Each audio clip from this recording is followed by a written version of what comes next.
ప్రభువునందు ప్రియమైన క్రైస్తవ కుటుంబములారా, దేవాది దేవుని నామమున మీ అందరికీ నా శుభాభినందనలు తెలియజేసుకుంటున్నాను. అర్నోను సంఘం వారు నిర్వహిస్తున్న ప్రతిష్ఠిత నివేదనలు కార్యక్రమానికి మిమ్మల్ని ప్రేమతో ఆహ్వానిస్తున్నాము. మనము లెంటన్ సీజన్ సమయంలో శిలువ ధ్యానములు చేస్తూ ఉన్నాం. నిన్నటి వరకు మనము శాస్త్రుల గురించి మాట్లాడుకున్నాం. అంతకుముందు ప్రధాన యాజకుల గురించి కూడా మనము చర్చించుకున్నాం.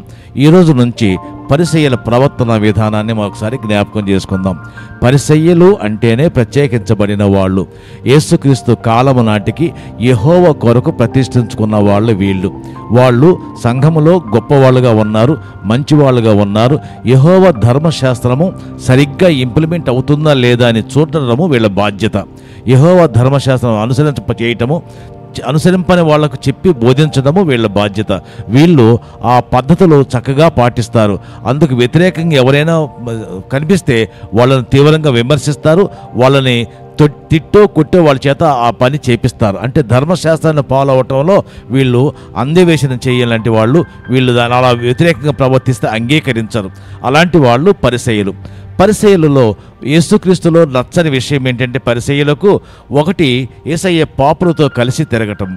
వాళ్ళు అంటే పరిసయ్యులు సమాజంలో కొంతమందిని పాపులుగాను కొంతమంది నీతిమంతులుగాను తీర్పు తీర్చేశారు. వాళ్ళు సపరేట్ చేశారు. మేము నీతివంతులము, మేము గొప్పవాళ్ళము, పాపులతో కలవము, తిరగము, వాళ్ళతో సహవాసము చేయము అని కొన్ని విభేదాలు కల్పించుకున్నారు వాళ్ళు. అలాగా సమాజంలో అంటరాని వాళ్ళను కానీ, పాపులను కానీ, వేశ్యలను కానీ, సుంకరులు కానీ వాళ్ళు టచ్ చేయరు, వాళ్ళ జోలికి వెళ్ళరు. కానీ యేసయ్య అదే పని చేస్తున్నాడు. ఆయన వచ్చిన తర్వాత సుంకరులతో కలుస్తున్నాడు, పాపులతో కలుస్తున్నాడు, వ్యభిచారులతో కలుస్తున్నాడు, సమరయులతో కలుస్తున్నాడు.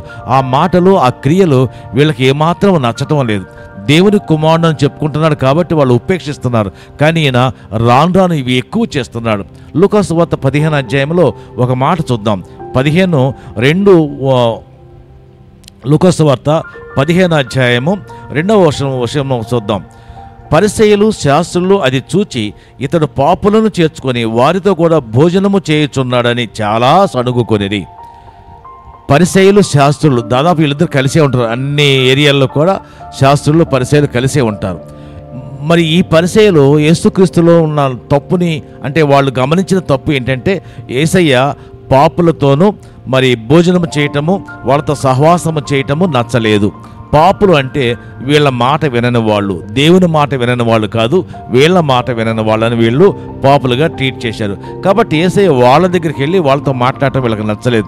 అందుకనే యేసయ్య చెప్పాడు, మరి తప్పిపోయిన కుమారుడు విషయం చెప్పాడు, తప్పిపోయిన గొర్రెపిల్ల విషయం చెప్పాడు, తప్పిపోయిన నాణ్యం విషయం కూడా చెప్పాడు. తద్వారా అట్లయినా కానీ వీళ్ళ ఆలోచన విధానం మారుతుందేమోనని. ఎందుకు యేసయ్య చెప్పాడంటే, తప్పిపోయిన వాళ్ళను రక్షించడం కోసమే యేసుక్రీస్తు వచ్చాడని, మరి నశించిన వాళ్ళను తిరిగి రక్షించడం కోసం యేసయ్య వచ్చాడని, పాపులను, వేశ్యలను, సుంకరులను చేర్చుకొని వాళ్ళకు కూడా పరలోక రాజ్యం కల్పించడం కోసమే యేసుక్రీస్తు వచ్చాడని చెప్పడం కోసమే యేసయ్య వాళ్ళకి ఈ మాట చెప్పారు. కానీ వాళ్ళు అలా యేసయ్య చెప్పినందుకు వాళ్ళు ఒప్పుకోలా, విమర్శకు విమర్శ దిగారు. ఈయన్ని చంపడం కోసమే ప్లాన్ చేశారు. అంటే ఒక మాట చెప్పినప్పుడు ఎదురు వాళ్ళ మాట వినకపోతే వాళ్ళ మీద కోపం పెంచుకుంటామే తప్ప వాళ్ళు చెప్పింది నిజమా కాదని అర్థం చేసుకోము. ఆ స్థితి ఆ రోజుల నుంచి ఉంది, ఈ రోజుల వరకు కూడా ఉంది. కాబట్టి జ్ఞాపకం చేసుకుందాం. ఎవరైనా నీకు నచ్చని పని చేస్తూ ఉంటే నువ్వు వాళ్ళకి చెబుతావు ఇలా చేయొద్దు అని. కానీ వాడు ఎందుకు చేస్తున్నాడో తెలిస్తే నువ్వు నీ తప్పేమో అర్థం చేసుకోవచ్చు, కానీ నువ్వు వినవు. అలాగే ఉండటం వల్ల సంఘాలు పాడైపోతున్నాయి, క్రైస్తవత్వం నశించిపోతుంది. దీనికి నిదర్శనం ఆ రోజుల్లో మన పరిసయ్యులు చాలా నిష్ఠగా, గరిష్టంగా తమ సిద్ధాంతాలు ఫాలో అవుతూ ఉన్నారు. అలా అన్నందుకు యేసుక్రీస్తుని వాళ్ళు హింసించారు, చంపడం కోసం కుట్రలు పన్నారు. ఇంతటితో ఈనాటి వాక్యం మనం ముగించుకుందాం. దేవుడు మిమ్మల్ని మీ కుటుంబాన్ని ఆశీర్వదించి నడిపించును గాక. ఆమేన్.